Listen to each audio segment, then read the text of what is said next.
आपका एक बार फिर से स्वागत है हमारे चैनल आइसोलॉजी में। हमने वैदिक काल शुरू कर लिया था और हमने कुछ प्रीलिम्स फैक्ट देखे थे ऋग वैदिक काल के। उसी क्रम में बहुत सारी चीज़ें अभी बची हुई हैं जिनको हमको जानना है। पहले हम क्या करते हैं अपने वीडियो में, पहले हम प्रीलिम्स फैक्ट देखते हैं, उसके बाद फिर हम आगे चलते हुए मेंस पर डिस्कस करते हैं और समाज, सभ्यता, संस्कृति, सारी चीज़ें हम आपको टॉपिक वाइज लिखवाते हैं।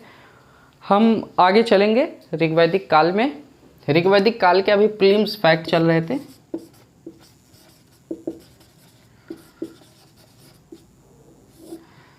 जैसे कि प्रीलिम्स फैक्ट ये इसलिए क्यों पढ़ाया जाता है, बात ये है ना कि अगर हम मेंस पे डिस्कस कर रहे हैं तो हम उसको एक मतलब शब्दों की लयात्मकता के साथ लेकर चलते हैं, लाइन वाइज लिखवाते हुए, ताकि वो एक समझ मेंस की बन सके। लेकिन प्रीलिम्स का ये होता है कि ये फैक्चुअल होता है। फैक्ट का मतलब जब तक आप फैक्ट नहीं समझेंगे तब तक आप प्रीलिम्स नहीं समझेंगे, क्योंकि कभी शब्दों को लेकर पूछ लेता है, कभी किसी स्थल को लेकर पूछ लेता है। अब अगर इंडस वैली सिविलाइजेशन के पिछले आप कुछ देखे होंगे तो आपने यूपीएससी के कुछ क्वेश्चन को डिस्कस कराया था। उसमें ये था कि जब आपने देखा था उसमें कि यूपीएससी के क्वेश्चन कुछ समझ के आधार पर थे, लेकिन हमने यूपीपीसीएस और बीपीएससी में देखा था वो फैक्चुअल थे।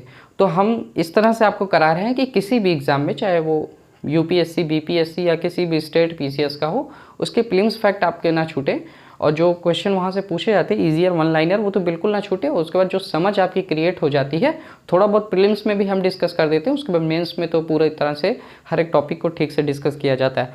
आज हम आगे चलेंगे। हमने वेदांग तक कर लिया था, आपको याद है। नेक्स्ट इससे पहले वाली वीडियो में हमने वेदांग पूरा आपको पढ़ा लिया था कि 6 वेदांग हैं।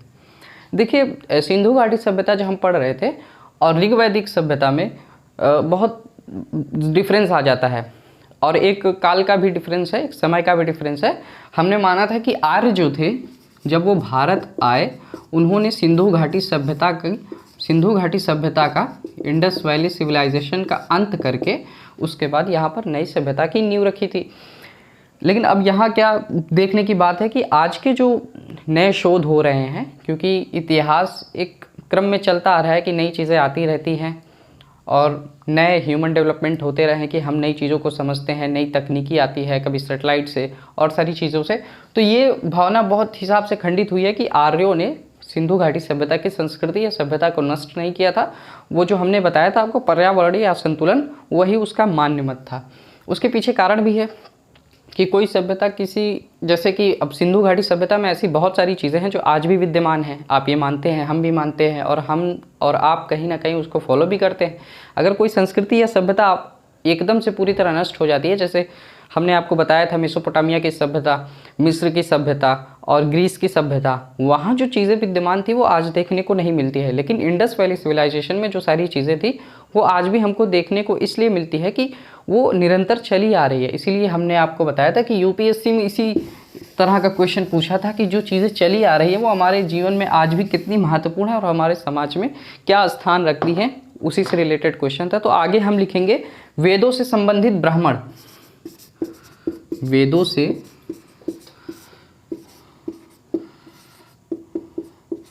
संबंधित ब्राह्मण,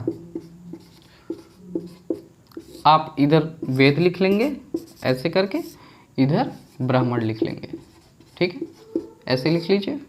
पहला हम देखेंगे ऋग्वेद, ठीक है। पहला हम देखेंगे ऋग्वेद। ऋग्वेद का जो ब्राह्मण है वो इत्रेय है।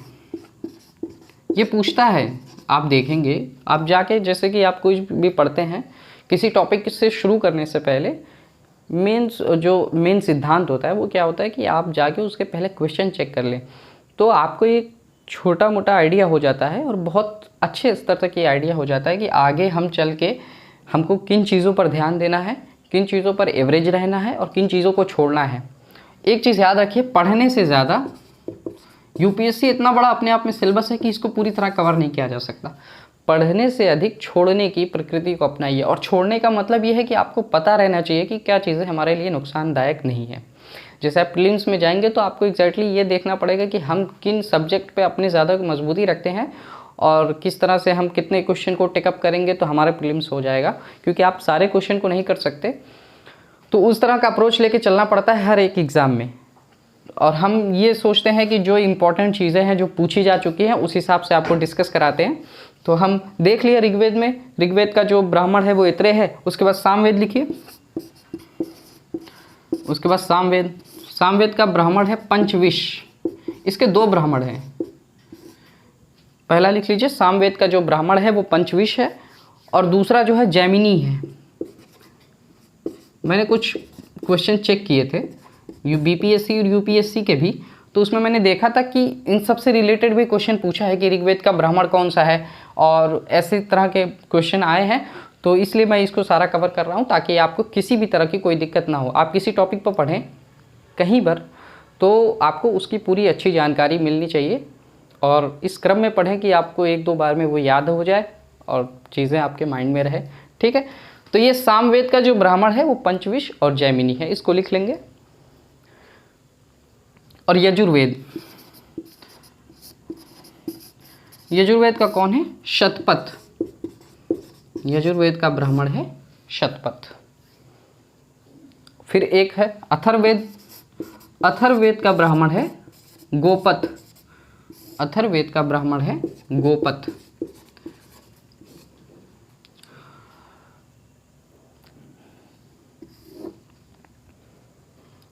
ज़्यादा लिखने की आदत डालिए। वैसे कुछ लोग होते हैं जिनको लिखने की आदत नहीं होती, लेकिन लिखने की आदत डालिए, क्योंकि आप जो चीज़ लिखते हैं तो 30 to 40% आपके माइंड में वैसे ही टेकअप हो जाता है वो। उसके बाद जब आप उसका रिवीजन करते हैं तो आपको याद हो जाता है। कोई चीज़ हमेशा के लिए याद नहीं होती, आपको बार बार उसको रिवीजन करना पड़ेगा। तो हमने ये देख लिया। आगे हम देखेंगे वेदों से संबंधित उपनिषद। ये पूछा है, ये भी पूछा है एग्ज़ाम में। आप स्टेट पीसीएस में देख लीजिए, उपनिषदों के बारे में पूछा है, और यूपीएससी में भी पूछा है। हाल के कुछ वर्षों में भले ही ना पूछा हो, लेकिन आप पहले के देखेंगे तो उसमें पूछा है। तो यूपीएससी ऐसी चीज़ है कि आप क्या पूछ ले, आपको पता ही नहीं है। तो इसलिए हमको कुछ छोड़ने की ज़रूरत नहीं है। वेदों से संबंधित उपनिषद, वेदों से संबंधित उपनिषद लिखेंगे। तो हम देखेंगे ऋग्वेद का कौन है उपनिषद। आगे ऊपर आप ले लेंगे वेद और उपनिषद। तो ऋग्वेद का उपनिषद कौन है? इत्रे। ऋग्वेद का जो ब्राह्मण था वो भी इत्रे है, और उपनिषद वो भी इत्रे है। ठीक है, आप लिख लीजिए। सामवेद का जो उपनिषद है वो है छांदोग्य। ये बीपीएससी में क्वेश्चन मैंने देखा था कि सामवेद का उपनिषद कौन है, तो ये छांदोग्य है।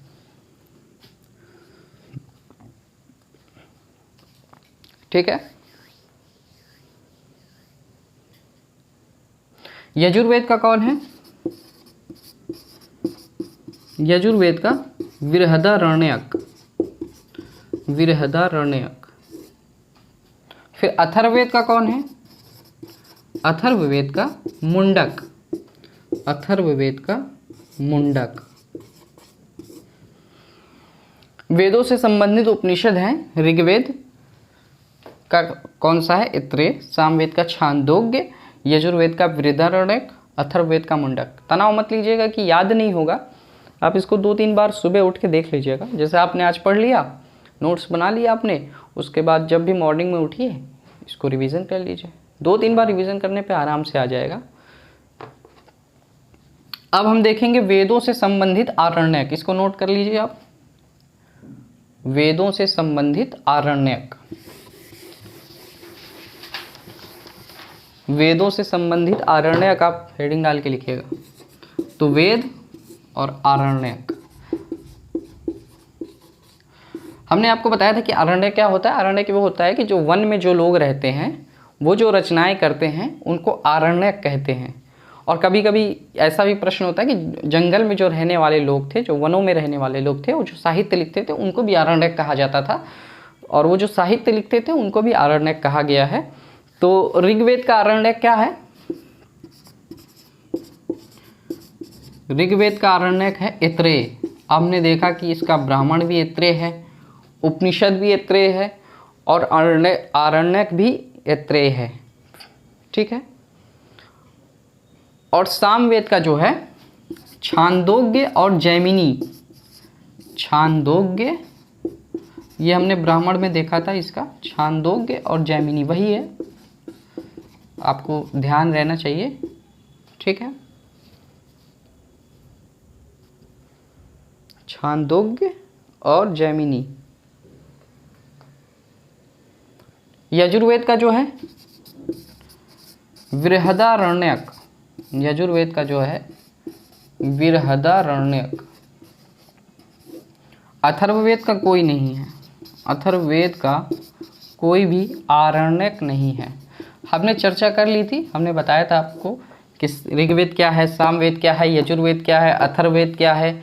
हमने आपको आरण्यक बताया था, उपनिषद बताया था, ब्राह्मण बताया था इससे पिछली वाली वीडियो में, इसलिए हम इसको स्पीड में लेकर चल रहे हैं क्योंकि टॉपिक ख़त्म करना है। इतिहास अपने आप में ही बहुत बड़ा सब्जेक्ट है, तो ये आप नोट कर लीजिए, ये हो गया। अब हम लिखेंगे वेदों से संबंधित उपवेद, ये इंपॉर्टेंट है, उपवेदों के बारे में क्वेश्चन आते हैं। वेदों से संबंधित उपवेद, तो लिखेंगे वेदों से संबंधित उपवेद, वेदों से संबंधित उपवेद, ठीक है। इधर वेद लिख लीजिए, इधर उपवेद लिख लीजिए। पहला कौन सा है? ऋग्वेद। जैसे इन सब की क्या ज़रूरत पड़ी, आरण्यक की, उपनिषद की, ब्राह्मण की, या फिर उपवेदों की आवश्यकता क्यों थी? क्योंकि ऋग्वेद अपने आप में ही बड़ा साहित्य था, तो इनकी आवश्यकता इसलिए थी ना कि रेफरेंस होता है, कि जैसे किसी चीज़ को समझाने के लिए एक एक्सप्लेनेशन बुक होती है, तो वो एक्सप्लेनेशन बुक के लिए काम करता है। तो ये उपवेद, आरण्यक, उपनिषद, ये सब इस चीज़ को समझाने के लिए कि इसकी इम्पोर्टेंस क्या है और इसके मंत्रों का जो उच्चारण है और इसके मंत्र के जो मायने हैं और जो समझ है उसको क्रिएट करने के लिए ये उपनिषद, उपवेद, ब्राह्मण, आरण्यक, इन सब की रचना की गई थी। जैसे इस्लाम में है, इस्लाम में एक उसकी जो मोस्ट इम्पॉर्टेंट बुक है वो कुरान है, ठीक है। लेकिन अब इसको समझने के लिए हदीस आती है, हदीस। इसमें क्या होता है कि जो कुरान की जो आयतें हैं उनके जो रेफरेंसेस को समझने के लिए इसका सहयोग लिया जाता है, कि आखिर जो चीज़ें हैं उसमें जो रेफरेंस लिया जा रहा है, जिस टॉपिक पर बात हो रही है, अगर वो आपको नहीं समझ आ रहा है तो आप हदीस का सहारा ले सकते हैं। इनमें मोहम्मद साहब की कही हुई बातें, उनके कार्यों का और उनके विजय का और उनके जीवन से जुड़ी सभी चीज़ों की जो गाथाएं हैं वो हदीस में आपको मिलेगी, और कुरान से संबंधित जितने भी रेफरेंसेस हैं वो भी हदीस में मिलेगा। इसी तरह हिंदू धर्म में ऋग्वेद, सामवेद, अथर्ववेद, यजुर्वेद, इन सब के रेफरेंसेस और एक्सप्लेनेशन को समझने के लिए ये वेद, उपवेद, आरण्यक, उपनिषद की रचना हुई थी। समझ आ गया? इसमें लिखेंगे ऋग्वेद का जो उपवेद है आयुर्वेद, ऋग्वेद का जो उपवेद है वो आयुर्वेद है। आयुर्वेद क्या है? आयुर्वेद में हम देखते हैं कि ज़्यादातर औषधियों का वर्णन है। आज भी हमारे यहाँ आयुर्वेदिक मेडिसिन चलती है जो हमारे स्वास्थ्य के लिए बहुत अच्छी होती है, क्योंकि इंग्लिश मेडिसिन जो होती है, जितनी भी इंग्लिश मेडिसिन हैं, इंग्लिश मेडिसिन जो भी है हमारे जीवन में जिसका हम उपयोग करते हैं, उनके बहुत सारे साइड इफ़ेक्ट होते हैं। और ये क्या होता है, जल्दी रिलीफ करता है, ये जल्दी रिलीफ करता है।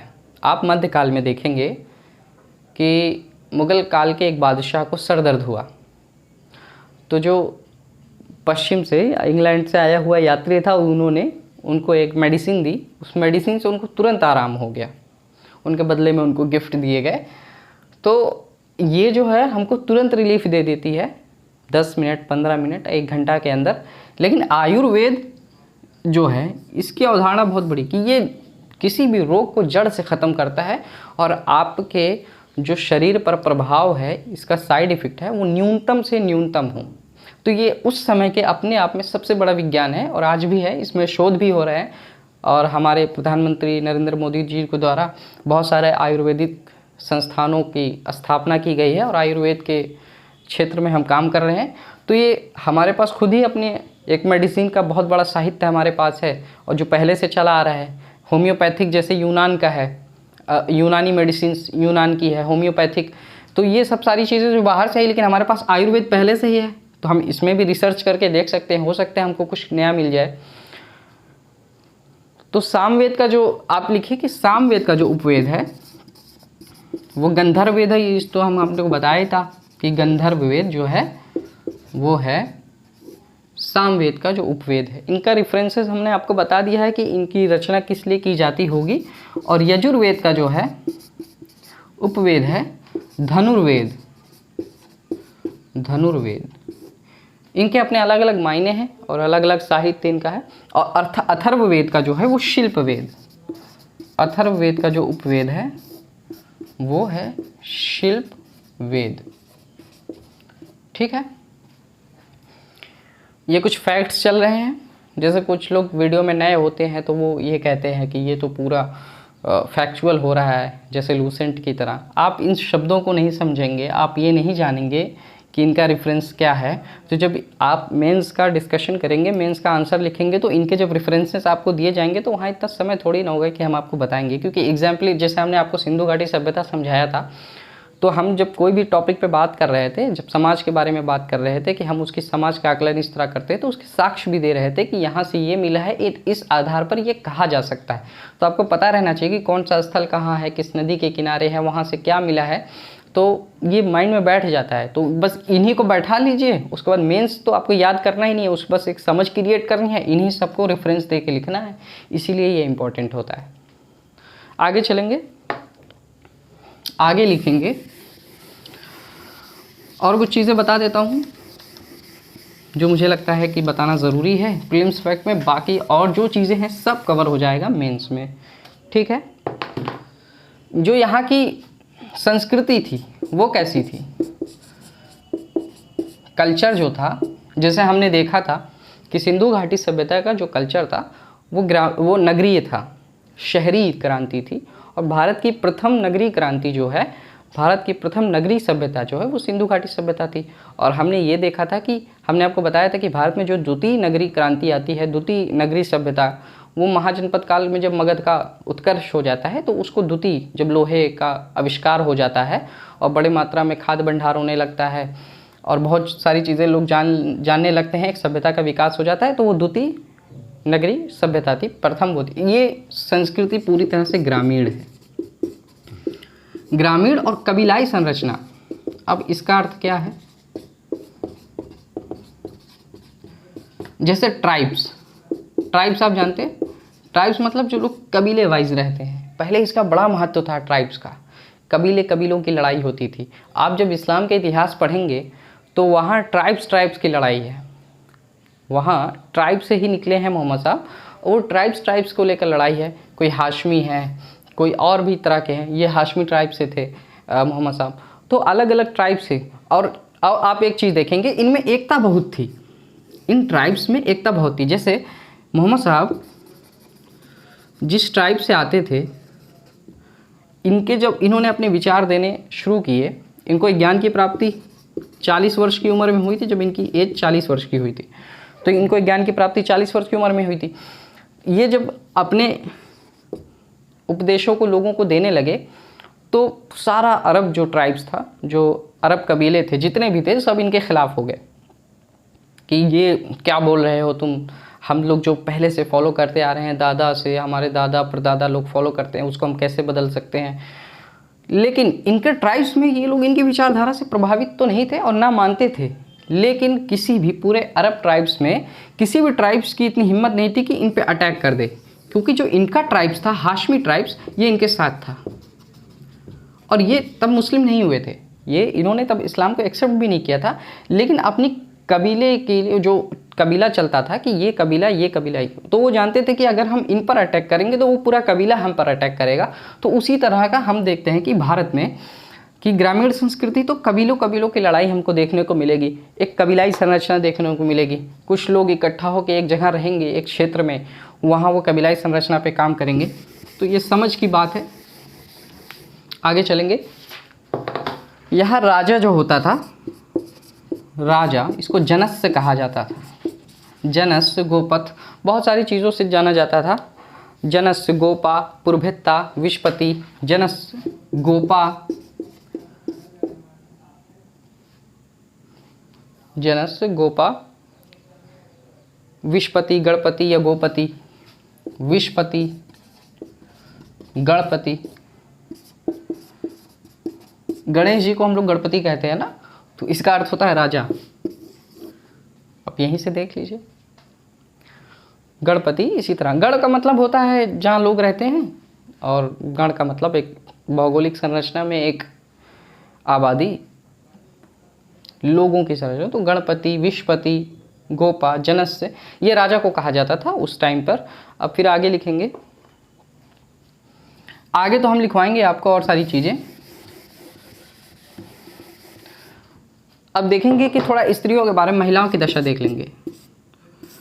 हम देखते हैं, देखिए एक चीज़ समझ लीजिए कि जो ऋग वैदिक काल है, ऋग वैदिक काल में एक चीज़ हमको देखने को ये मिलती है कि उस समय वर्ण व्यवस्था जैसी कोई चीज़ नहीं थी।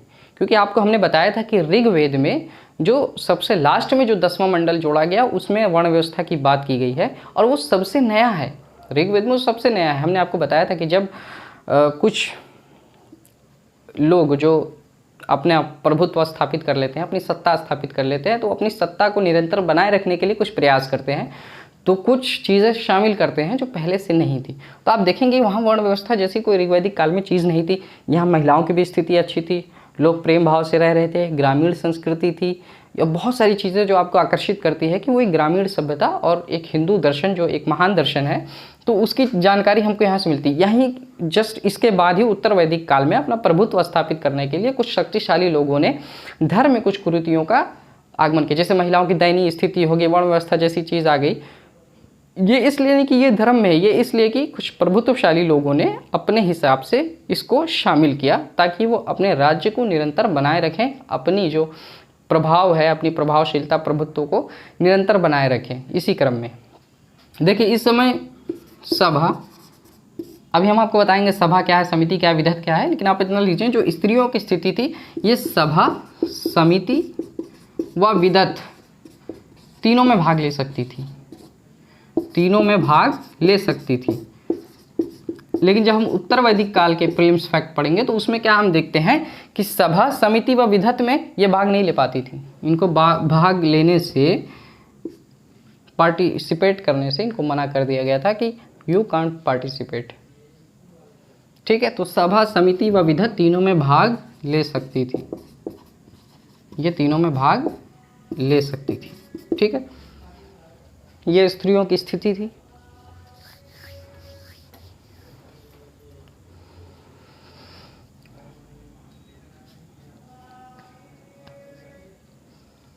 अब प्रशासन की सबसे छोटी इकाई, प्रशासन जो था उसकी सबसे छोटी इकाई कौन सी थी?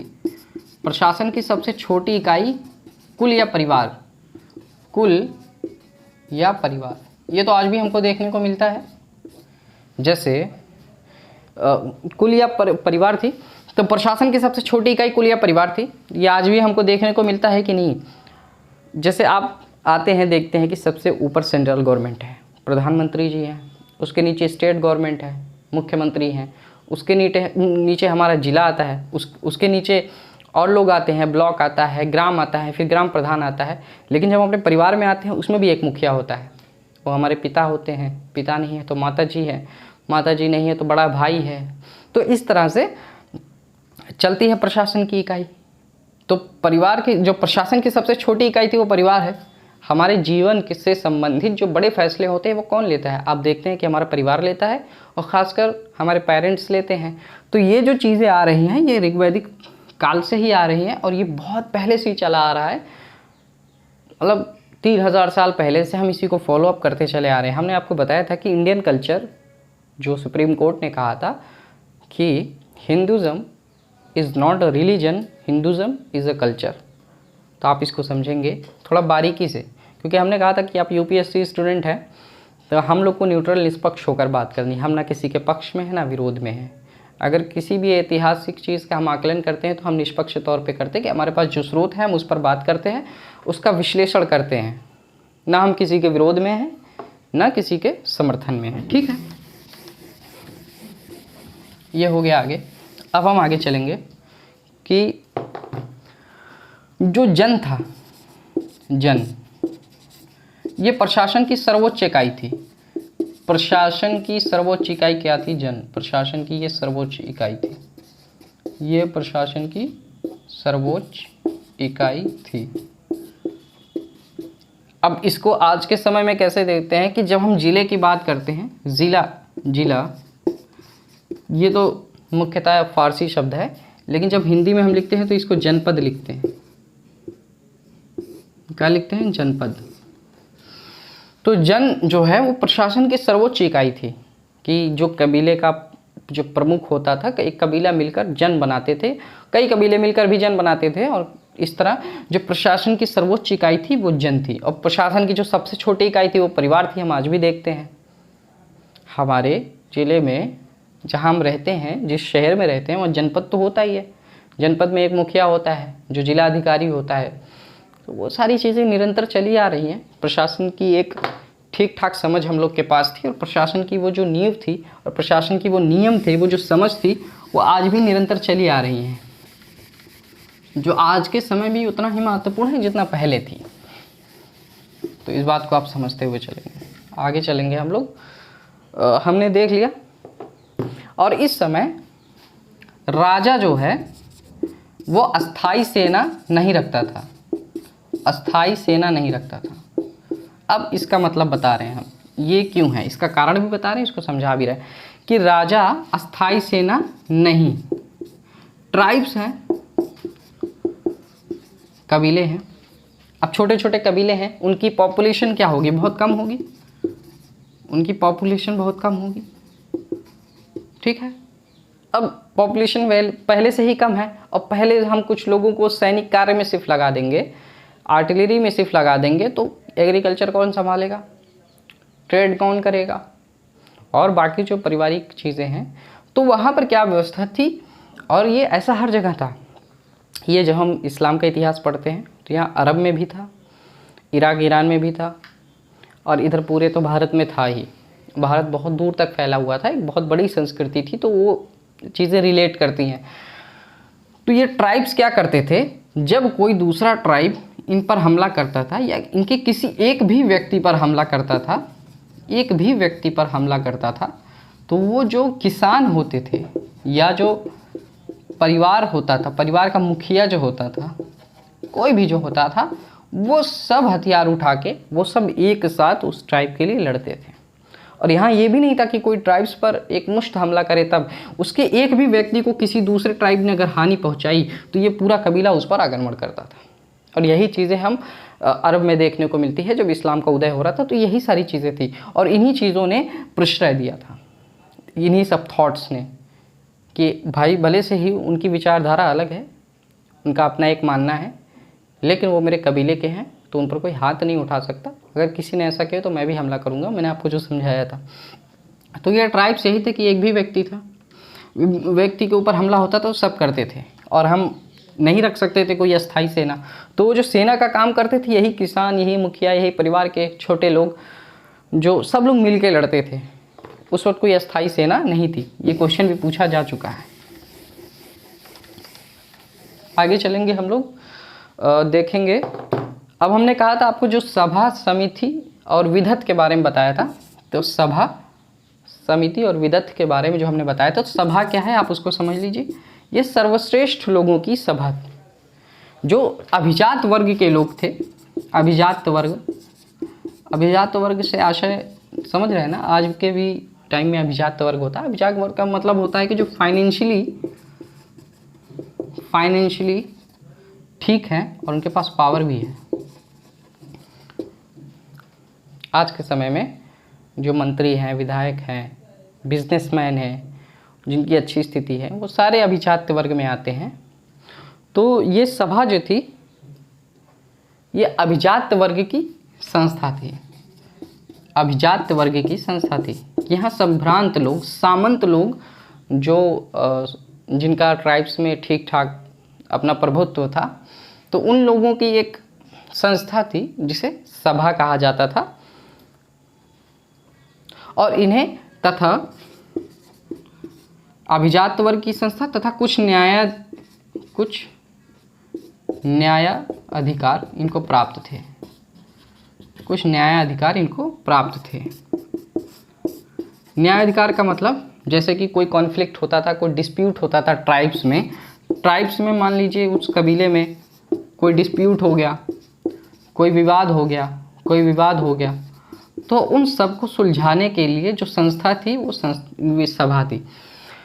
किसी को दंडित करना है, किसी ने कोई गलत काम कर दिया, अपने कबीले के हित में नहीं है, जो ट्राइब्स के हित में नहीं है, जो लोगों के लिए खतरा है, उनको दंडित करना, बड़े निर्णयों को लेना, तो ये सब जो सारी चीज़ें थी ये सभा, ये जो अभिजात वर्ग की संस्था थी ये करती थी।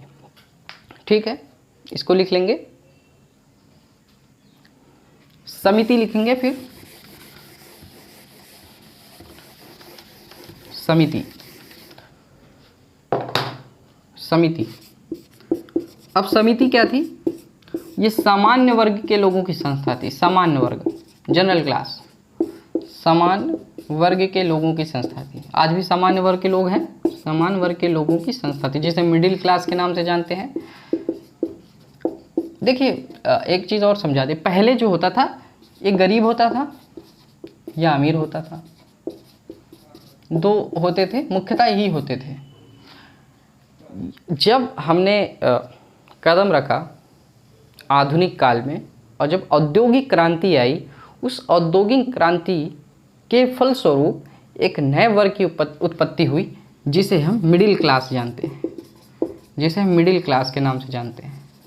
ये मिडिल क्लास की उत्पत्ति बहुत पहले से नहीं है, अभी ये बहुत नई है कि जो जॉब करने वाले लोग थे, एम्प्लॉयज़, जैसे इंडस्ट्रियलिज्म हो गया आपका, मतलब इंडस्ट्री लग गई, उसके बाद उनमें जो काम करने वाले वर्कर्स हैं, जो एम्प्लॉयज़ हैं, उनको ठीक ठाक पैसे मिल जाते हैं कि वो अपना जीवन ठीक से यापन कर ले। ना उनको बहुत अधिक मिलता है ना बहुत कम मिलता है, उतना मिलता है जितने में उनकी सिर्फ ज़रूरतें पूरी हो सके। तो ये नए वर्ग की जो उत्पत्ति होती है, ये आधुनिक काल के, जब हमने आधुनिक काल में इंटर किया, उसके बाद जो औद्योगिक क्रांति आई उसके फलस्वरूप एक नए वर्ग की उत्पत्ति हुई जिसे हम मिडिल क्लास, मध्यम वर्ग के नाम से जानते हैं। पहले ऐसा नहीं होता था, सिर्फ उच्च वर्ग निम्न वर्ग दो ही वर्ग होते थे, या तो कोई अमीर है और या तो कोई गरीब है। मिडिल क्लास कोई चीज़ नहीं थी। ये जब जॉब जैसी चीज़ें, इंडस्ट्री लग गई और नई नई तकनीकें आ गई, उसमें काम करने वाले लोग, और आप देखेंगे सबसे ज़्यादा परेशान यही लोग रहते हैं, मिडिल क्लास वाले। समाज की सबसे अधिक चिंता इन्हें रहती है, सम्मान की सबसे अधिक चिंता इन्हें रहती है, नैतिक मूल्यों की सबसे ज़्यादा चिंता इन्हें रहती है। बाकी जो उच्च वर्ग है उसके लिए तो सिर्फ पावर ही सब कुछ है, वो चाहे जैसे मिले। जैसे भारतीय राजनीति का एक उदाहरण बताता हूँ, बीजेपी प्लस पीडीपी, इन्होंने कश्मीर में गठबंधन की सरकार बनाई थी।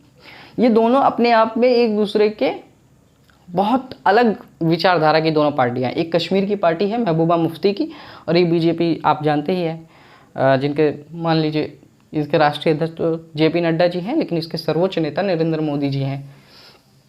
तो बीजेपी प्लस पीडीपी, इन दोनों ने आपस में गठबंधन कर लिया और सरकार बनाई कश्मीर में, और दोनों के विचारधारा एक दूसरे के बिल्कुल विपरीत है, बहुत ज़्यादा विपरीत है। लेकिन ये क्या है, ये संभ्रांत वर्ग के लोग हैं। इनके लिए क्या ज़रूरी होता है? इंटरेस्ट। जो बड़े लोग होते हैं उन्हें सिर्फ इंटरेस्ट दिखता है, हित जिसको कहते हैं, प्रॉफिट। और जो सामान्य वर्ग के लोग होते हैं और जिनमें शिक्षा की कमी होती है, वो लड़ाई करते हैं एक दूसरे से इन्हीं के नाम पर। लेकिन ये लोग जब मिलते हैं, आराम से मिलते हैं, अच्छे से मिलते हैं, ठीक ठाक बात करते हैं, हम ही लोग हैं वही। और आप देख लीजिए अभी आरजेडी प्लस जेडीयू, ये दो बिहार में गठबंधन हुआ है। जब जेडीयू बीजेपी के साथ थी तब नीतीश कुमार जी कहते थे कि कुछ भी हो जाए हम लालू यादव जी के साथ कभी भी नहीं जाएंगे, और जब जेडीयू आरजेडी के साथ होगी तो कहती है हम कुछ भी हो जाए बीजेपी के साथ नहीं जाएंगे। तो मैं सिर्फ इतना कहना चाह रहा हूँ कि भारतीय राजनीति में कोई किसी का दुश्मन नहीं है, आम लोग के दुश्मन हैं। जो जनरल क्लास है, सामान्य वर्ग के लोग हैं, वो एक दूसरे के दुश्मन बने फिरते हैं, झूठे। ये लोग तो अपना बस इंटरेस्ट, ये तो अपना इंटरेस्ट ही दिखा रहे हैं ना। बहुत सारी पार्टियां आप देख लीजिए एक दूसरे से गठबंधन करके चलती हैं। एक और पार्टी है AIMIM, इसने यूपीए में, इनका गठबंधन था, यूपीए में ये भी साथ थे। आज ये यूपीए के भी खिलाफ बोलते हैं और एनडीए के भी खिलाफ बोलते हैं, लेकिन ये साथ थे, इनका हित भी था।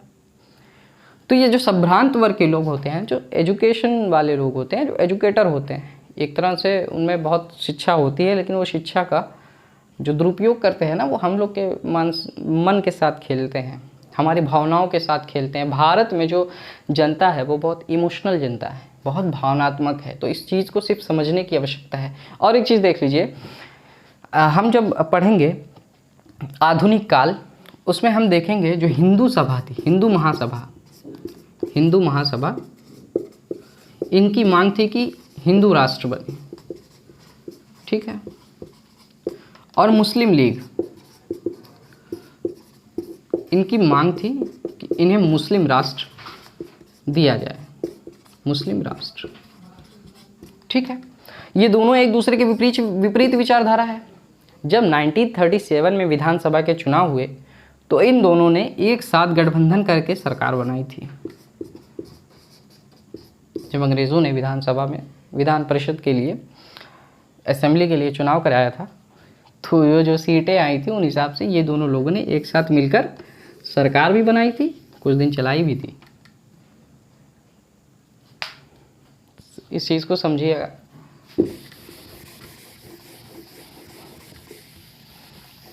भारतीय राजनीति में ना कोई किसी का दुश्मन है, ना कोई किसी का दोस्त है, सब एक दूसरे के हित के लिए कार्य करते हैं। आप जब किसी पार्टी के समर्थक हो तो आपकी ज़्यादा जिम्मेदारी हो जाती है कि आप उससे क्वेश्चन पूछें, चाहे आप किसी भी पार्टी के समर्थक हो, चाहे कांग्रेस के, बीजेपी के, बीएसपी के, एसपी के, किसी भी पार्टी के हो। आप अगर एक अच्छे व्यक्तित्व चाहते हैं, आप एक अच्छे भारतीय नागरिक बनना चाहते हैं, तो जो सबसे बड़ी चीज़ है क्वेश्चन पूछना।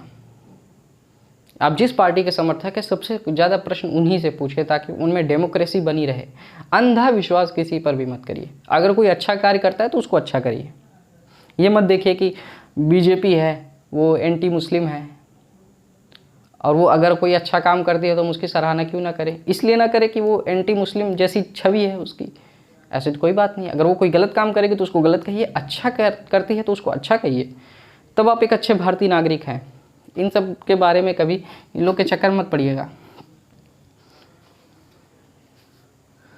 तो हमने बताया समिति जो है वो समिति हो गया, हमने बताया था वो समिति जो है जनसाधारण की संस्था थी। विदत जो है ये आर्यों की सबसे प्राचीनतम संस्था थी, ये आर्यों की प्राचीनतम संस्था थी, ये आर्यों की प्राचीनतम संस्था थी। विदत जो है वो आर्यों की प्राचीनतम संस्था थी। और इसमें क्या होता था, विदत में लूटी गई वस्तुओं का बंटवारा होता था। ऋग्वेद में विदत का सर्वाधिक प्रयोग हुआ है, 122 बार इसको ऋग्वेद में इसका उल्लेख है, 122 बार, ठीक है। और विदत में आध्यात्मिक विचार विमर्श होता था, या उत्तर वैदिक काल में इसे समाप्त कर दिया गया था। आध्यात्मिक विचार विमर्श उसमें होता था, आध्यात्मिक विचार विमर्श। और जो लूटी गई वस्तुओं का मतलब युद्ध जो होता था कबीलों से, उसमें एक तो विजयी होता था और एक हारता था। जो हारता था उससे जो लूट का सामान मिलता था तो ये विदत में बांटा जाता था और इसमें आध्यात्मिक विचार विमर्श होता था। और इसका ऋग्वेद में 122 बार उल्लेख मिलता है। ये आर्यों की प्राचीनतम संस्था थी। बस इतना ही, आगे चलेंगे। अब हम देख लेंगे कुछ क्षेत्र हम लोग देखेंगे। वैदिक काल के प्रमुख क्षेत्र, इस तरह से हेडिंग डाल लीजिए, वैदिक काल के प्रमुख क्षेत्र, वैदिक काल के प्रमुख क्षेत्र, ठीक है। वैदिक काल के प्रमुख क्षेत्र में सबसे पहला जो था सप्त सैंधव।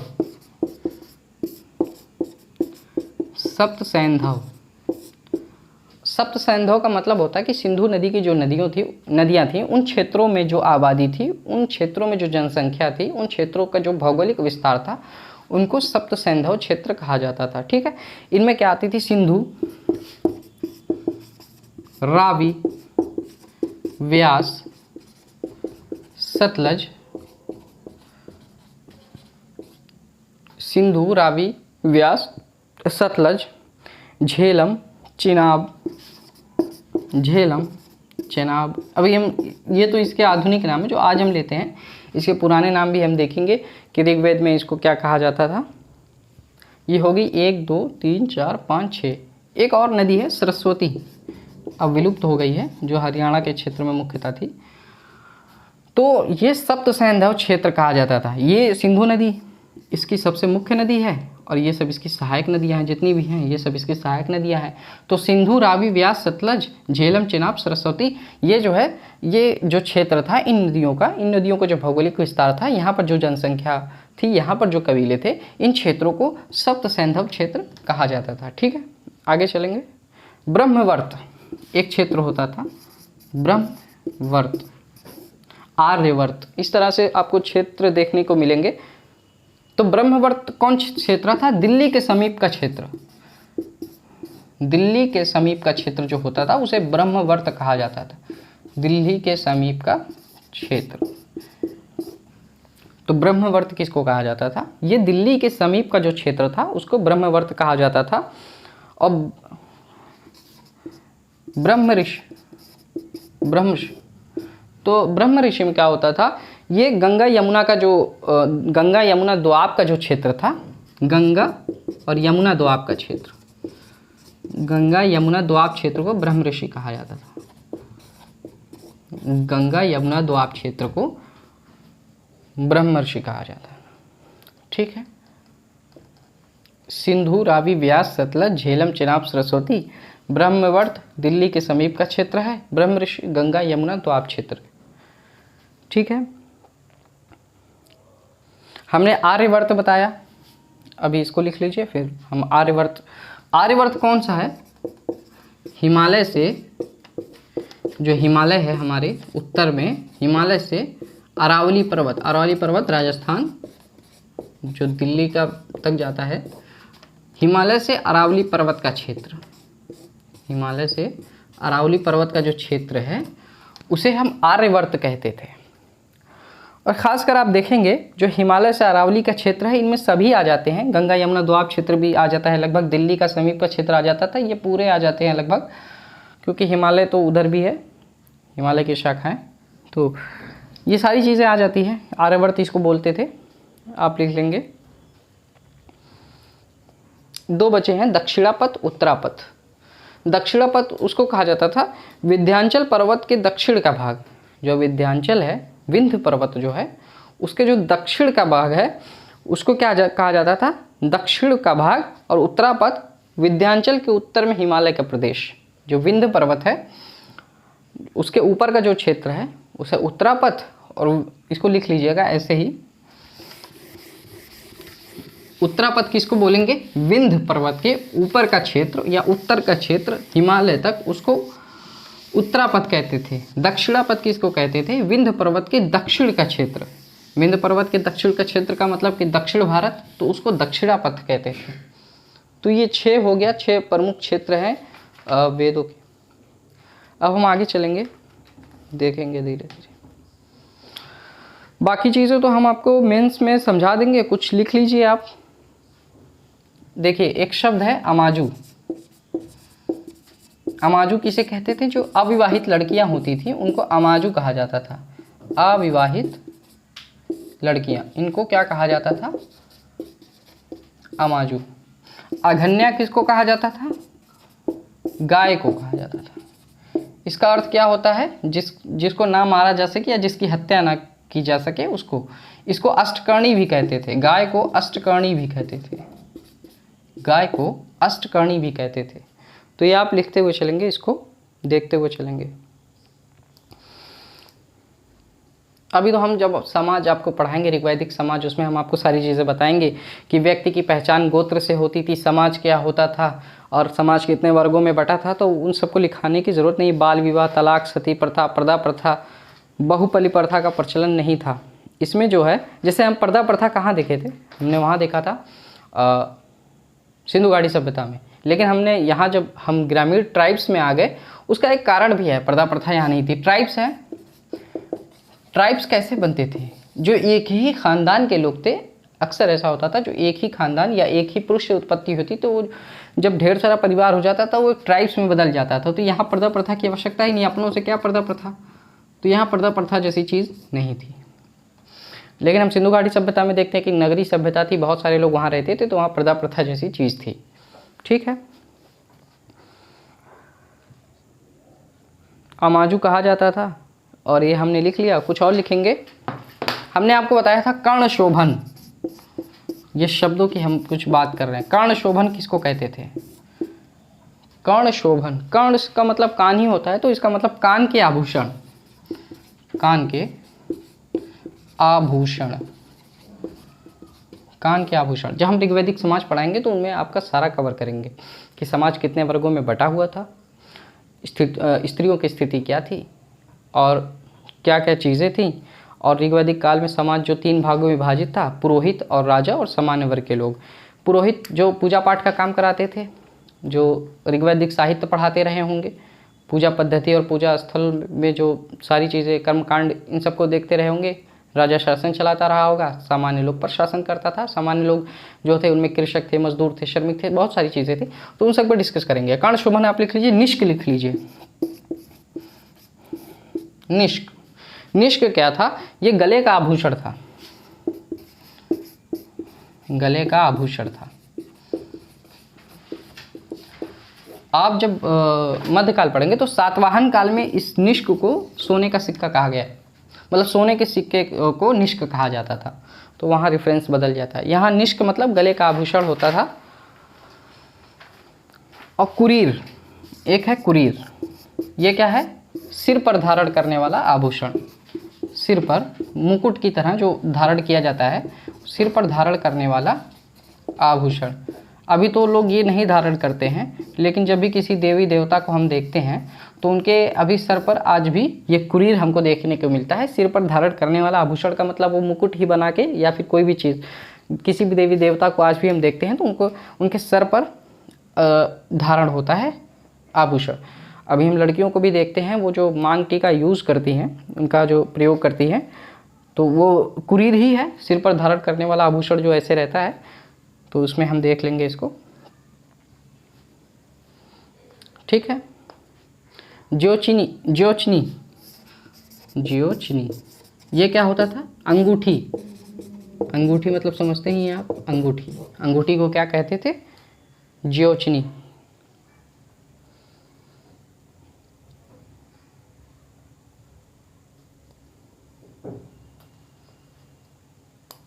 ठीक है, इसको लिख लेंगे, हो गया ये। तो ये अमाजू अविवाहित लड़कियां हैं, अघन्या गाय, इसको अष्टकड़ी भी कहा जाता है। और जो गाय का दूध दूहती थी उनको दुहिता कहा जाता था, दुहिता, ये भी देख लीजिए, दुहिता। जो भी स्त्रियां गाय के दूध को दूहती थी उनको दुहिता कहा जाता था। ये तो शब्द से ही पता चल रहा है, इसमें कुछ लिखने की ज़रूरत नहीं है। अब हम आगे चलेंगे। ये हमने देख लिया। अयस का प्रयोग तांबे और कांसे के लिए होता था। अयस, ऋग्वैदिक काल में अयस किसको कहते थे? तांबे और कांसे को अयस कहते थे। अयस ये होता था तांबा व कांसा। ये क्या होता था? तांबा व कांसे को अयस कहा जाता था, अयस शब्द का प्रयोग होता था। और देखिए कि ऋग्वैदिक काल में हमने आपको बताया था, अभी ये लोग लोहे से परिचित नहीं हैं। लोहे का आविष्कार या लोहे से परिचय कब होता है? उत्तर वैदिक काल में होता है। और ठीक उत्तर वैदिक काल के बाद महाजनपदों का उदय होता है। महाजनपद के उदय के बाद मगध का उत्कर्ष होता है। फिर एक बड़े साम्राज्य की नींव रखी जाती है। फिर अखंड भारत की जो नींव रखी और अखंड भारत के विचार जो आए वो चाणक्य के द्वारा, चाणक्य या कौटिल्य के द्वारा, चंद्रगुप्त को जब शासक बनाया गया तो उसने एक अखंड भारत की नींव या अखंड भारत की रचना या अखंड भारत का विचार हमारे सामने रखा। क्योंकि हमने देखा है सिंधु घाटी सभ्यता बहुत कम क्षेत्र में थी, जितना आज भारत है उससे बहुत कम क्षेत्र में, भारत उससे बहुत बड़ा है। और ये लोग भी जो थे ये ट्राइब्स में बटे हुए थे। ट्राइब्स में अलग अलग राजा होते थे। एक जैसे सामाजिक जो संरचना होती है वो एकजुट नहीं थी, अलग अलग थी। वो जो सामाजिक एकजुटता होती है जब लोहे का आविष्कार हो जाता है और फिर जब मगध का उत्कर्ष हो जाता है, महाजनपद में बहुत शक्तिशाली जनपद जो आते हैं तो वो एक दूसरे पर आक्रमण करके उनका अपने में मिला लेते हैं, आक्रमण करके भी, विवाह करके भी, और कुछ संधियों के द्वारा भी। राजा राजा से संधि कर ले, या राजा जो है वो किसी राजा की पुत्री से विवाह कर ले या उसकी बहन से विवाह कर ले, तो दहेज में कुछ मिल जाता था, कुछ जनपद दहेज में मिल जाते थे, जैसे बिंबिसार ने किया, बिंदुसार ने किया, बहुत आपको देखने को मिलता है। और चंद्रगुप्त मौर्य ने किया, सेल्यूकस निकेटर की। तो इस तरह से हम इसको देखने को मिलता है हमको। अयस जो है वो ताबा व कासे को कहा जाता था। पड़ी जो है, व्यापारियों को पड़ी कहा जाता था। ये क्वेश्चन पूछा हुआ है, व्यापारी जो होते थे उनको पड़ी कहा जाता था। ये सब चीज़ें आपको याद रहेंगी ना, तो आपको कुछ समझाने की ज़रूरत नहीं पड़ेगी। और अनाज को यव, यव जो है, यव का अर्थ होता है अनाज। क्योंकि जब हम पढ़ाएंगे मेंस के बारे में, इसके बारे में जब डिस्कस करेंगे मेंस में, तो हम आपको सीधा समझाएंगे, वो लाइन हम आपको लिखाएंगे कैसे लिखना है, उसके बाद सीधा रेफरेंस दे देंगे कि ये चीज़ें हैं, इस आधार पर हम ये कहते हैं। रेफरेंस तो देना ही पड़ेगा, साक्ष्य, अब हवा में बात नहीं कर सकते। तो अब हम आगे चलेंगे, ठीक है, यहाँ तक हम पहुँच गए। अब हम इसके आगे चलेंगे, इसके आगे चलिए।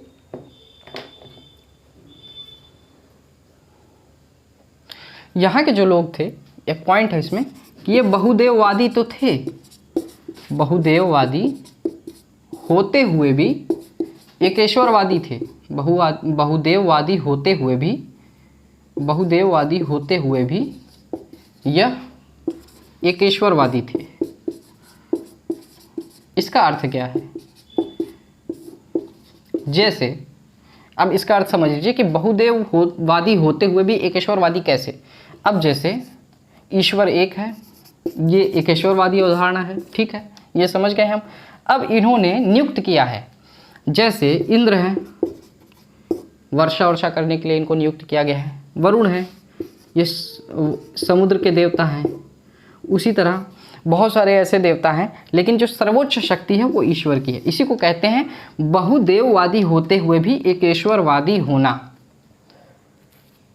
बाद में इनकी भी पूजा होने लगी, लेकिन बात ये थी कि ये सब सारी चीज़ें, ये नियुक्ति है इनकी, लेकिन जो सर्वोच्च शक्ति है वो ईश्वर की है। इसी को कहते हैं बहुदेववादी होते हुए भी एकेश्वरवादी होना। और एक और चीज़ आपको बहुत इंटरेस्टिंग बता रहा हूँ कि यही सेम चीज़ इस्लाम में है। आप ये कहेंगे कि ये कैसे? इस्लाम भी बहुदेववादी है, बिल्कुल है, और वो लेकिन एकेश्वरवादी है, लेकिन बहुदेववादी भी है। कैसे? इस्लाम में जो सारी चीज़ें लेकर आए, मतलब इस्लाम कहता है कि ईसा मसीह के पास या ज्यूज़ में मूसा के पास या अब्राहम के पास और फिर मोहम्मद साहब के पास जो ईश्वर के संदेश लाने वाले थे वो जिब्रील थे। जिब्रील थे या गैब्रील, इसको इंग्लिश में कहते हैं गैब्रील, ठीक है। तो ये एक देव हैं। देव को अब फारसी या अरबी में क्या कहते हैं? फरिश्ता। देव को फारसी या अरबी में फरिश्ता कहते हैं। और जो यमराज हैं, यमराज को क्या कहा जाता है? यमराज को इस्लाम में क्या कहते हैं, किस नाम से जानते हैं? इनको इज़राइल, हज़रत इज़राइल, जैसे हिंदी में इनको यमराज कहते हैं, फारसी या अरबी में इनको इज़राइल कहा जाता है। हज़रत इस्माइल, इज़राइल। तो बहुत सारे ऐसे देव आपको देखने को मिलेंगे, फरिश्ते, जो इनको नियुक्त किया गया है एक ख़ास काम के लिए कि आपका नियंत्रण ये करना है, आपका नियंत्रण ये है, आपका नियंत्रण ये है। तो इस्लाम भी इसी फैक्ट पे चलता है कि वो बहुदेववादी होते हुए भी एकेश्वरवादी थे। ये तो हमारी भारतीय संस्कृति में पहले से है, इसको समझने की ज़रूरत है। तो इस्लाम भी इसी अप्रोच पे चलता है, ठीक है। ये आपने नोट कर लिया, समझ भी गए होंगे। बस एक डिफरेंस है, डिफरेंस ये है कि जो हिंदू दर्शन है उसमें बहुदेववादी जो देव हैं, फरिश्तों हैं, जो देव हैं उनकी पूजा होती है, लेकिन इस्लाम में देवों की पूजा नहीं होती है। वो एक ईश्वर की पूजा करते हैं, एक ईश्वर की उपासना करते हैं, बस ये डिफरेंस है, ठीक है। आप इसको समझ गए। बाकी और सारी चीज़ें हम आपको लिखवा लेंगे। इंद्र देख लें, इंद्र के बारे में हम बात कर लेते हैं। जो इंद्र है ये गाय खोजने वाला, इंद्र मतलब गाय खोजने वाला, गाय खोजने वाला।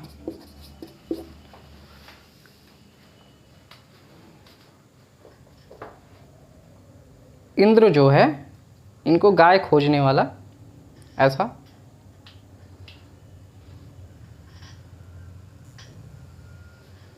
मिलता है, ठीक है। और शर्मा जो है, शर्मा ये कुतिया। और वृषभ बैल, वृषभ बैल, ये हम किसी देव के बारे में नहीं बात कर रहे हैं, हम ये बात कर रहे हैं कि गाय खोजने वाले को इंद्र कहा जाता था और कुतिया को शर्मा कहा जाता था, वृषभ को बैल कहा जाता था। वृषभ आप जानते हैं, ये बैल।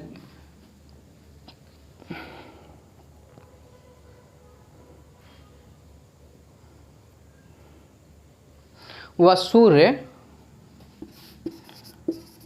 अश्व के रूप में, अश्व मतलब घोड़ा, अश्व के रूप में, अश्व के रूप में इनकी पूजा होती थी।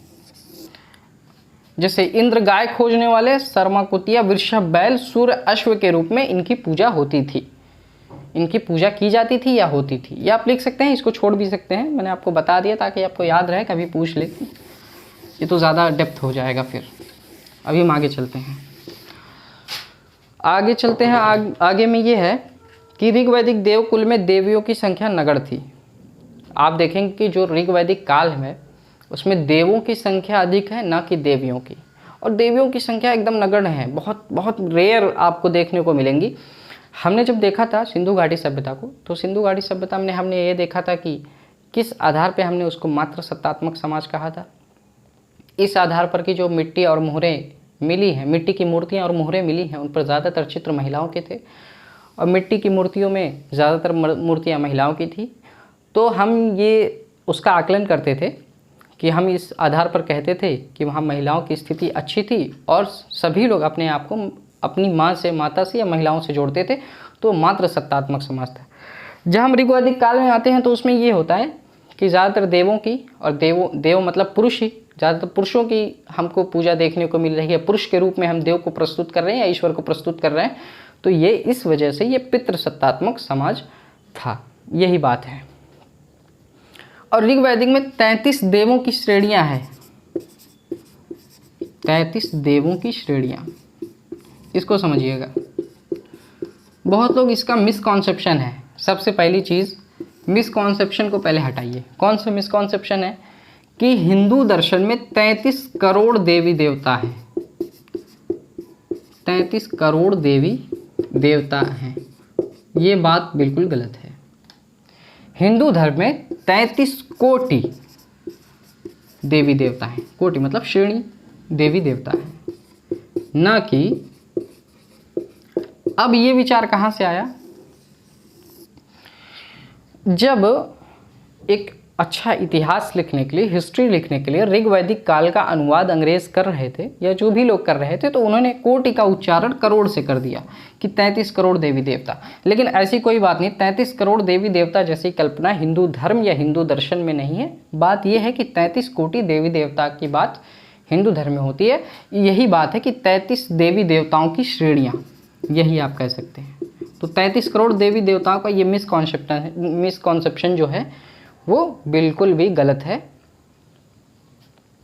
उनमें जो 33 देवी देवताओं की श्रेणियों में आप बना लीजिए, हम इसको मिटा देते हैं। जो पहला था वो आकाश के देवता, पहले जो हैं वो आकाश के देवता, आकाश के देवता, ठीक है। ये पहले जो थे वो आकाश के देवता थे।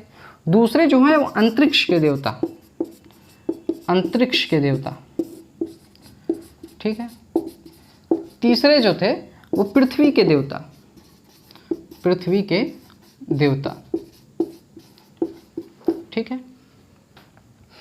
तो पहले जो है वो आकाश के देवता, दूसरे जो है वो अंतरिक्ष के देवता, पृथ्वी के देवता। अब इनका है कि जो आकाश में रहने वाले लोग हैं, जो देवता हैं, उनको आकाश के देवता कहा जाता था। आकाश से बड़ी भी एक कल्पना है अंतरिक्ष है, अंतरिक्ष के देवता, पृथ्वी पर जो देवता हैं उनकी बात थी। इस तरह से हम आगे चलेंगे। तो आकाश के देवता में कौन कौन से आप लिख लीजिए। आकाश के देवता में धौस, वरुण, मित्र, ये सब हैं। धौस, वरुण, मित्र, सूर्य, पूषण, विष्णु। विष्णु का मतलब जानते हैं क्या होता है?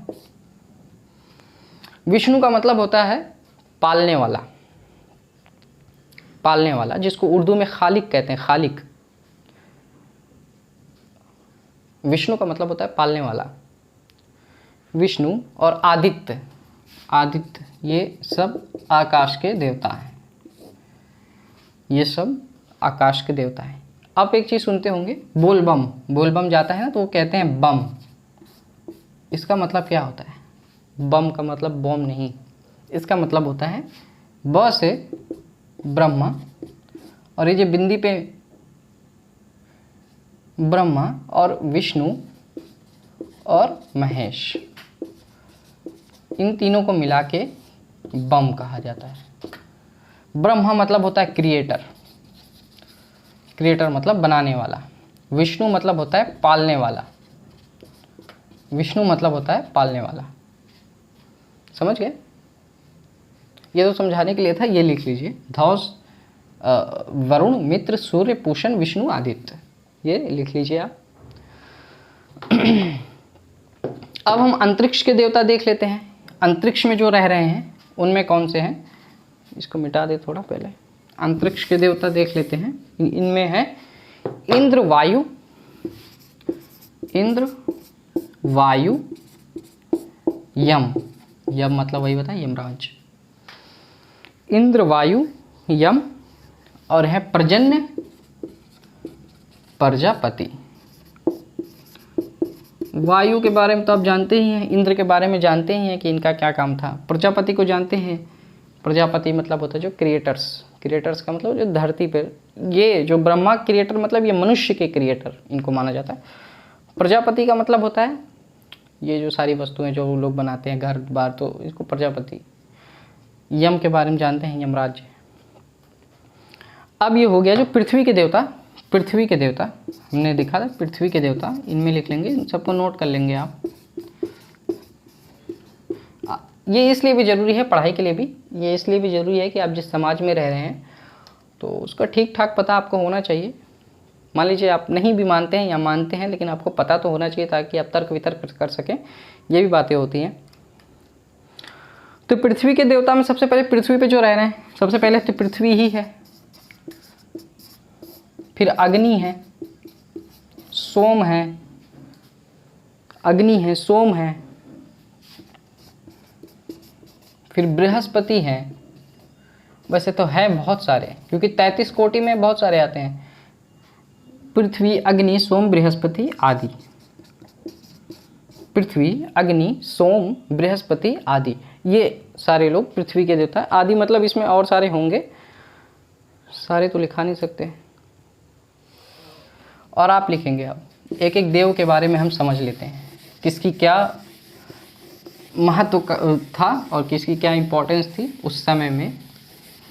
हमने बताया था आकाश के देवता में, आकाश के देवता में जो हमने आपको सबसे पहला नाम लिखवाया था धौस या धौस, तो ये सबसे प्राचीन देवता है। वेदों में सबसे प्राचीन देवता, वेदों में सबसे प्राचीन देवता कौन है? धौस है। ठीक है, या मतलब अभी हम ऋग्वैदिक कालीन के बारे में पढ़ रहे हैं, ऋग्वेद के बारे में पढ़ रहे हैं। तो ऋग्वैदिक कालीन में जो है धौस जो है ये प्राचीन देवता है। यहाँ वेद लिख सकते हैं या ऋग्वैदिक कालीन सबसे प्राचीन जो देवता है तो ये है। ठीक है, इंद्र के बारे में तो आप जानते ही हैं। इंद्र के बारे में वर्षा का देवता, वर्षा का देवता, समस्त संसार का स्वामी भी इन्हें कहा जाता है। समस्त संसार का स्वामी या वर्षा के देवता, दोनों इनको कहा जाता है। समस्त संसार का स्वामी या वर्षा का देवता।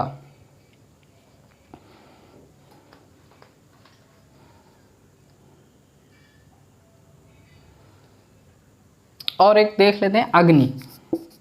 ये पृथ्वी के देवता थे। अग्नि जो हैं ये मनुष्य व देवताओं के बीच मध्यस्थ का काम करते थे, मीडिएटर का। मनुष्य व देवताओं के बीच मध्यस्थ का जो कार्य करते थे वो यही करते थे, मध्यस्थता, मीडिएटर के रूप में देवताओं मनुष्यों के बीच एक अच्छे संबंध, वार्तालाप, ये सब सारी चीज़ें अग्नि देवता के। और एक जो वरुण है इनको ऋतस्य गोपा कहा गया है। ऋतस्य गोपा, वरुण जो हैं इनको ऋतस्य गोपा कहा गया है। वरुण जो है इनको ऋतस्य गोपा कहा गया। और सोम के बारे में तो आप जानते हैं, पेय पदार्थ के देवता, पेय पदार्थ के देवता ये थे सोम। पेय पदार्थ के देवता, पेय पदार्थ के देवता कौन थे? सोम।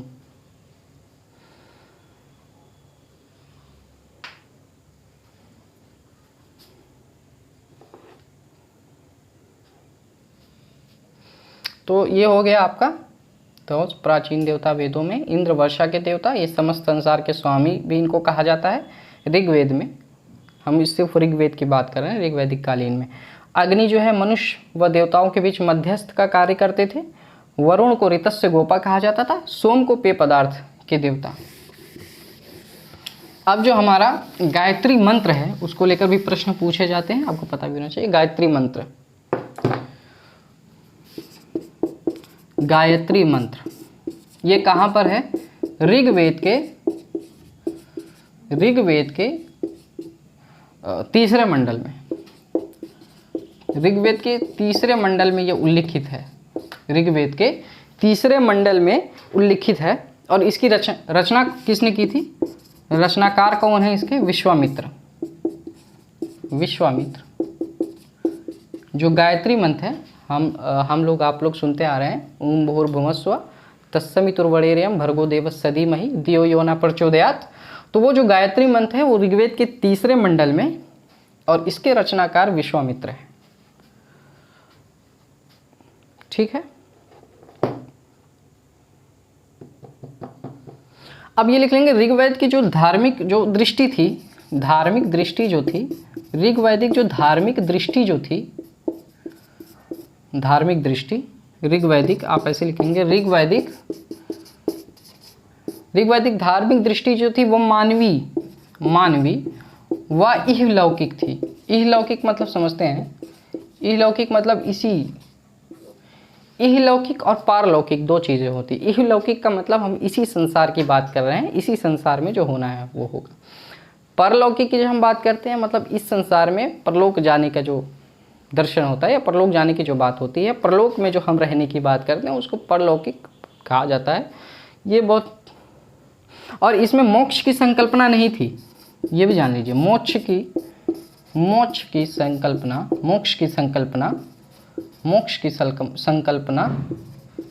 नहीं। जैसे मोक्ष पाना ऐसी कोई चीज़ ऋग्वैदिक काल में हमको देखने को नहीं मिलती है। और यहाँ पर देखिए जैसे यज्ञ बहुत कम होते थे, यज्ञ की जगह किसको? प्रार्थना ज़्यादा होती थी, प्रार्थना अधिक, यज्ञ कम। जब हम आएंगे उत्तर वैदिक काल में देखते हैं कि अब जो ग्रामीण संस्कृति के लोग थे, जो ऋग्वैदिक काल के लोग थे, जब वो उत्तर वैदिक काल में जाते हैं वो तो ज़्यादा वो अधिक कर्मकांडी हो जाते हैं। कर्मकांडी, जैसे अश्वमेध यज्ञ करा रहे हैं और सारे यज्ञ करा रहे हैं अपनी मोक्ष के लिए, अपने मन के शांति के लिए, पुत्र के लिए, विजय पाने के लिए, तो हर चीज़ के लिए यज्ञ होने लगता है, तो इसको ज़्यादा कर्मकांडी होना कहते हैं। तो यज्ञ यहाँ पर बहुत कम था, प्रार्थना पर ज़्यादा अधिक दिया जाता था, प्रेयर करने के लिए, कि प्रेयर हम प्रार्थना अधिक करते थे। तो ये ऋग्वैदिक काल में ये था। अब देख लेते हैं ऋग्वैदिक काल में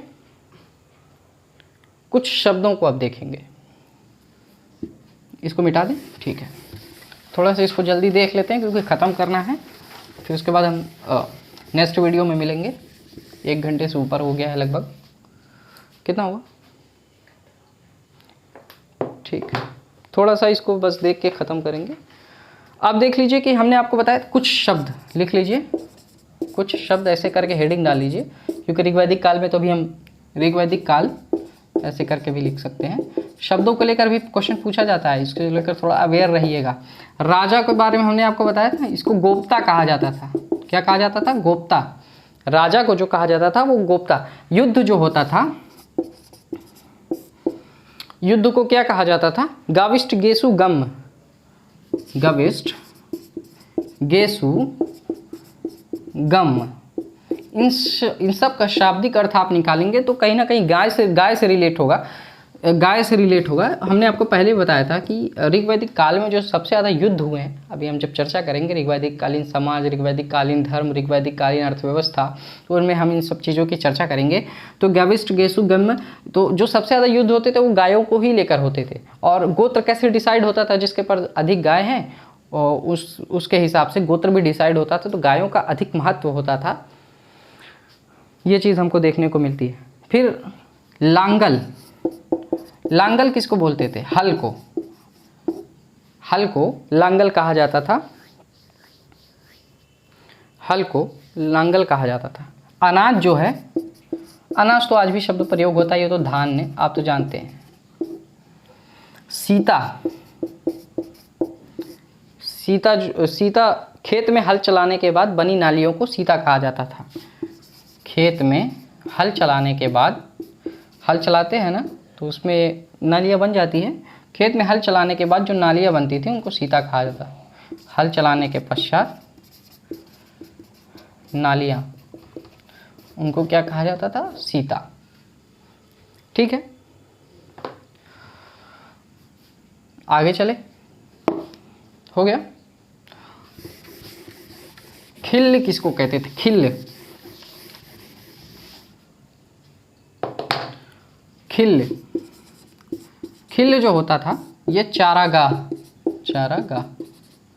और व्राजपति ये चारागाह प्रमुख होता था। चारागाह प्रमुख। व्राजपति जो था वो चारागाह प्रमुख होता था। ठीक है, खिल्ल और व्राजपति वो चारागाह प्रमुख होता था। गुप्तचर को क्या कहते थे इसमें? अस्पश। ये होते थे गुप्तचर। अस्पश ये होते थे गुप्तचर। अतिथि को क्या कहा जाता था? अतिथि। अतिथि को क्या कहा जाता था? अतिथि को गोहंता या गोहन कहा जाता था। आप देख लीजिए यहाँ भी गाय से रिलेटेड चीज़ें आ रही हैं, गोहंता या गोहन। गायों का बहुत अधिक महत्व था ऋग्वैदिक काल से ही, और आज भी हमारे समाज में, भारतीय संस्कृति में, हिंदू आस्था के अनुसार गायों में अधिक आस्था है। गायों का अधिक महत्व आज भी बना हुआ है। गाय का हमने बताया था आपको अघन्या कहा जाता है। गाय को अघन्या आपने जो लिख चुका है। बढ़ई। बढ़ई को क्या कहते थे इस समय में? बढ़ई जो होता था वो तक्षण। बढ़ई जो होता था वो तक्षण। बढ़ई जो होता था वो तक्षण। नाई को क्या कहते थे? वाप्ती। नाई जो होता था वो वाप्ती होता था।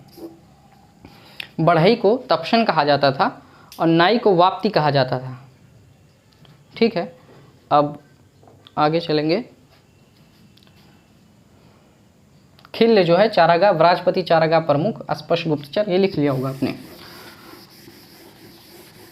आगे चलेंगे। अब आगे क्या लिखना है?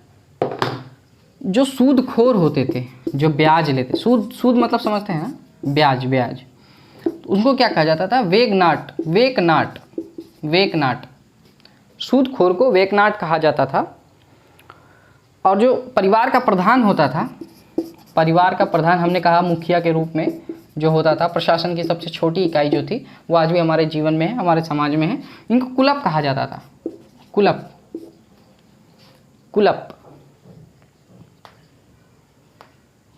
जुते हुए खेत को उर्वरा कहा जाता था। और एक चीज़ लिख लीजिए, धन्व। इस मरुस्थल को धन्व कहा जाता था, मरुस्थल को। ठीक है, बस हम देखेंगे ऋग्वैदिक देवियों के बारे में और ऋग्वैदिक वर्तमान नदियों के ऋग्वैदिक नाम क्या थे, तो बस उसके बाद हम इसको ख़त्म करेंगे। उसके बाद कुछ यज्ञ के बारे में बताएंगे, जो 4 यज्ञ हैं, राजसूय, वाजपेय, अश्वमेध और अग्निष्टोम यज्ञ, उसके बारे में हम चर्चा करेंगे। तो ये हो गया आपका। आगे चलेंगे। ऋग्वैदिक कालीन नदियाँ। ऋग्वैदिक कालीन नदियाँ, उनके नाम अक्सर पूछ लेता है, ये इंपॉर्टेंट है। ऋग्वैदिक कालीन नदियाँ, जो हमने वेकनाट सूदखोर बताया था वो इंपॉर्टेंट है। ऋग्वैदिक कालीन नदियाँ, ठीक है, ऋग्वैदिक कालीन नदियाँ। तो हम लिखेंगे ऋग्वैदिक कालीन नदियाँ। रावी नदी, रावी नदी को परुष्णी कहा जाता था, परुष्णी, रावी नदी को परुष्णी कहा जाता था।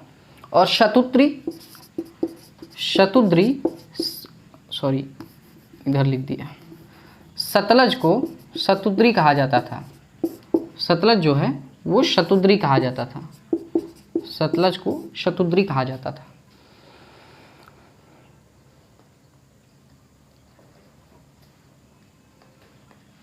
चेनाब को अस्किनी कहा जाता था, अस्किनी, चेनाब को अस्किनी कहा जाता था। झेलम को वितस्ता, ये सब सिंधु घाटी सिंधु नदी की सहायक नदियां हैं। झेलम को वितस्ता, वितस्ता कहा जाता था, झेलम को वितस्ता कहा जाता था। और जो व्यास नदी है उसे विपासा कहा जाता था, व्यास नदी को विपासा, विपासा, व्यास नदी को विपासा कहा जाता था, व्यास नदी को विपासा कहा जाता था। और जो गोमल नदी है,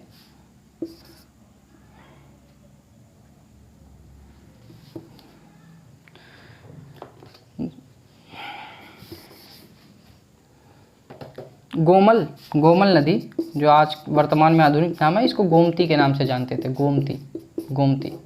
गोमती नदी एक उत्तर प्रदेश में भी है, जिसके तट पर 2 शहर हैं, लखनऊ और जौनपुर, लेकिन वो ये गोमल नदी दूसरी है।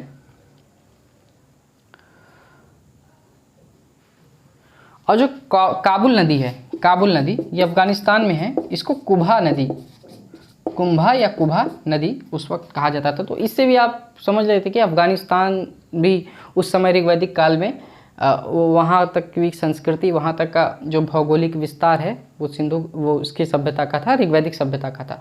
ऐसा सिंधु घाटी सभ्यता में भी हमने देखा था, अफगानिस्तान, पाकिस्तान और भारत ये सारे क्षेत्र आते थे। उसके बाद ऋग्वैदिक काल में भी वो सारा क्षेत्र था, ठीक है।